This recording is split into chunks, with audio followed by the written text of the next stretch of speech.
दोस्तों, मेरा नाम रोहित है। यह मेरी सच्ची लाइफ की कहानी है, जो एक ब्यूटी पार्लर वाली आंटी के साथ की है। आंटी का नाम सोनाली था। वो अच्छी उम्र की महिला थी, लगभग 45 साल की। उसका शरीर कुछ 383442 का रहा होगा। आंटी का एक बेटा और एक बेटी थी। उसका पति नल्ला था, वो कुछ काम नहीं करता था। वैसे तो अफवाहें बहुत सुनाई में आती थी कि वो आंटी जब किसी शादी में किसी दुल्हन को सजाने जाती थी, तब या तो दूल्हा से या दुल्हन की रिश्तेदार से करवाया करती थी। इसी बात को लेकर बहुत बार हंगामा भी होता था। मेरा घर उस आंटी के घर के सामने था। वैसे मैं भी बहुत बार उसको छुप छुप कर देखा करता था। कई बार तो मैंने उसको बिना कपड़े भी देखा था। उसके संतरे काफी बड़े थे, पर ढीले थे। जो भी हो, मैं उससे करना चाहता था। एक दिन मुझे भी उस समय मौका मिल गया, जब मैं होली के समय उसके घर मिठाई देने गया था। मैंने 2-3 बार बेल बजाई, पर जब काफी देर तक कोई नहीं आया तो मैं अंदर चला गया। मैंने देखा कि वो कुर्सी पर बैठी थी और कपड़े उठाकर अपनी चिड़िया के बाल साफ कर रही थी। मैं उसे देखते ही एक तरफ हो गया और छुप कर देखने लगा। उस वक्त वो शायद घर पर अकेली थी, इसीलिए इस तरह से वो अपनी चिड़िया को बना रही थी। शायद उसके बेटा बेटी और पति कहीं होली खेलने चले गए होंगे।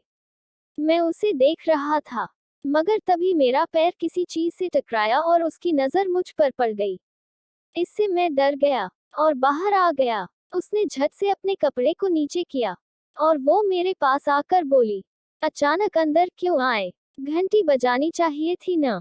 मैं बोला, आंटी, मैंने बहुत बार घंटी बजाई, पर जब कोई नहीं आया तो अंदर चला गया।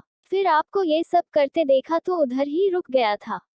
इतना कहकर मैं चुप हो गया। वो बोली, घंटी बजी ही नहीं, शायद बिजली नहीं आने की वजह से ऐसा हुआ होगा। और तुम मुझे क्या देखकर रुक गए थे? कुछ आवाज नहीं दे सकते थे क्या? मैंने सहमते हुए कहा। मैं वो देखने लगा था आंटी। आंटी मुंह नीचे करके शर्माई, फिर बोली, ओके, क्यों आए थे? मैं बोला, मेरी मम्मी ने आपको मिठाई देने भेजा था, वही लाया था। आंटी बोली, आओ अंदर किचन में आ जाओ, मैंने भी हलवा बनाया है, तुम अपने साथ वो भी ले जाओ। मैं अंदर चला गया। अंदर जाते जाते वहां पर मेरा पैर फिसल गया और मैं सीधा आंटी के ऊपर जा गिरा। हड़बड़ाहट में मेरा एक हाथ आंटी के ब्लाउज पर जा लगा और मैंने खुद को गिरने से बचाने के लिए ब्लाउज को खींच दिया। उसका ब्लाउज फटता चला गया और उसके संतरे दिख गए। मेरा दूसरा हाथ आंटी की कमर पर जम गया था। मुझे जोर की चोट भी लग गई थी। मैं जमीन पर गिर गया था। आंटी पहले तो अकबका गई कि ये क्या हुआ। फिर उसने देखा कि मैं गिर गया हूँ, तो वो, अरे अरे, क्या हुआ, कहकर मुझे उठाने लगी। वो वहीं पर झुकने लगी। मेरी घुटने के जोड़ के पास चोट लगी थी और मुझसे बर्दाश्त नहीं हो रहा था। मैं अपना हाथ अपने हथियार पर रखे हुए दर्द से तड़फ रहा था। मेरी आंखों में आंसू आ गए थे। मेरी आंखों में आंसू देखकर वो बोली, कहाँ चोट लगी, दिखाओ। ये कहकर वो मेरे हाफ पैंट में हाथ डालने लगी और उसका हाथ सीधा मेरे हथियार पर जा लगा। उधर ही चोट लगी थी, तो आंटी का हाथ लगते ही मेरी फिर से आह निकल गई। वो हथियार को दबाती हुई बोली, लगता है इधर ज्यादा जोर से लग गई है, रुको मैं क्रीम लगा देती हूँ, पहले तुम कमरे में चलो। मैं आंटी का सहारा लेकर कमरे में आ गया। वो मुझे बेड पर बिठाकर मूव लेकर आई और बोली, चलो खोलो, मैं लगा देती हूँ। मैंने अपनी पैंट नहीं खोली, तो आंटी हाथ से मेरी नेकर के अंदर हाथ डालने लगी। फिर बोली, ऐसे पैंट खराब हो जाएगी, इसे उतारना होगा। मैं बोला कि मैंने अंदर कुछ नहीं पहना है। वे बोली, कोई बात नहीं, सिर्फ मूव ही तो लगाना है। आंटी खींचकर मेरी हाफ पैंट को उतारने लगी। तभी मेरा हथियार खड़ा होकर आंटी को सलामी देने लगा। आंटी ने मेरा बड़ा हथियार देखा तो उसके अंदर आग लगने लगी। वो जांग में मुंह लगाती हुई हथियार को भी स्पर्श करने लगी। आंटी हंसकर बोली, ये तो तुम्हारे अंकल से भी लंबा और मोटा है। मैं भी उसे देखने लगा। उसकी आंखों में करने का नशा दिख रहा था। मैं कुछ समझ ही नहीं पाया कि अगले ही पल आंटी अपना हाथ आगे बढ़ाया और वो मेरे हथियार को पकड़ने लगी। तब मैं सीधा पड़ा हुआ था। आंटी मेरे ऊपर झुकी हुई थी।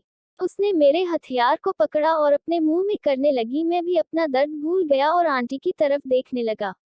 आंटी ने सब कुछ भूलकर मेरा हथियार चखना शुरू कर दिया था। मैं उससे हथियार चखाने का मजा लेने लगा। साथ ही मैं अपने हाथ बढ़ाकर उसके संतरे को मसलने लगा। उसका फटा हुआ ब्लाउज हटाकर संतरे निकालकर संतरों से खेलने लगा। कुछ ही देर में मैं मस्त हो गया और मैंने कहा, आंटी मेरा वो निकलने वाला है। वो मेरी बात को अनसुना करके चखने का मजा लेती रही। मेरा निकलने लगा और वो मेरा सारा जूस पी गई। हम दोनों के बीच मस्ती चलने लगी। कुछ ही देर में मेरा लन फिर से कड़क हो गया। अब मैंने आंटी को वहीं पर लेटाया और उसके संतरों को दबाने लगा। धीरे धीरे नीचे होकर उसकी साड़ी को हटा दिया। अंदर पैंटी नहीं थी तो मुझे सीधे उसकी चिकनी चिड़िया के दीदार हो गए। मैंने अपनी 2 उंगलियां चिड़िया में कर दी और जोर जोर से आंटी की चिड़िया को रगड़ने लगा। उसकी चिड़िया से रस निकलने लगा। मैंने उसकी चिड़िया को कपड़े से पोंछा और अपने होंठ चिड़िया पर लगा दिए। मैं चिड़िया चूमने लगा। आंटी की आवाज जोर जोर से निकलने लगी और वो मेरे बाल पकड़कर मेरे सर को अपनी चिड़िया पर दबाने लगी। चिड़िया के बाद मैंने आंटी के होठों को चूमा और उसे उसी की चिड़िया के जूस का स्वाद चखाया। वो बोली, मेरी अमानत का स्वाद कैसा लगा? मैंने कहा, एकदम मस्त।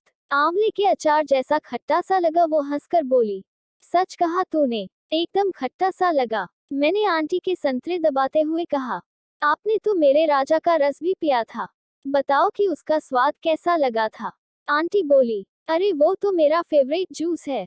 मैंने कहा, अच्छा, अब तक कितने तरह का जूस का टेस्ट ले चुकी हो? आंटी हंसकर बोली, तू बड़ा सयाना हो गया है।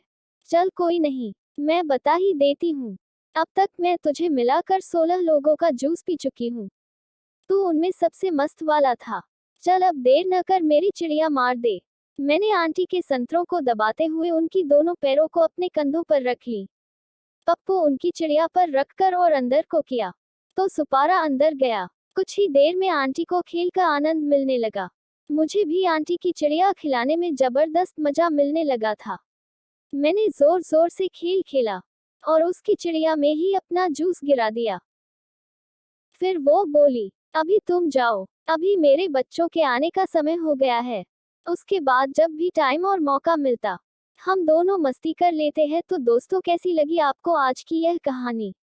ऐसी ही और कहानियां देखने के लिए वीडियो को लाइक करें और हमारे चैनल को सब्सक्राइब करें। धन्यवाद दोस्तों।